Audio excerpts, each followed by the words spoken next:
নাম কি মামনি? সাবিলা নূর। কোন ক্লাসে পড়ো? ক্লাস 9। কোন স্কুলে? BAF Shaheen college, Dhaka. Good.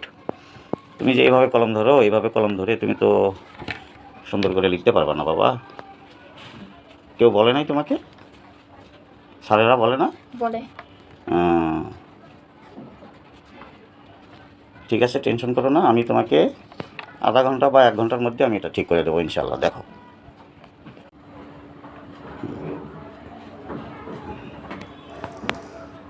কতক্ষণ হলো আমি আসছি মামনি? 40 মিনিট। 40 মিনিট না? দেখো তো কলম ধরা কি ঠিক হয়েছে তোমার? এই লেখাগুলো কে লিখলো? তুমি লিখলে না? জি। হ্যাঁ, লেখো দেখি। এই যে কলম ধরা যে চেঞ্জ হলো, এই জন্য আমাকে থ্যাংক ইউ দিবে না?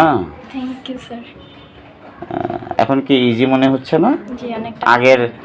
আগের জায়গায় কখনই যেন যেও না আর। আগের কলম ধরায় আর যাইবা না বাবা। এভাবেই প্র্যাকটিস করবা, বেশি বেশি প্র্যাকটিস করবা, দেখবা যে সব একদম পানির মতো ইজি হয়ে যাবে। হ্যাঁ, তুমি ভালো থাকো, তোমার সফলতা কামনা করছি।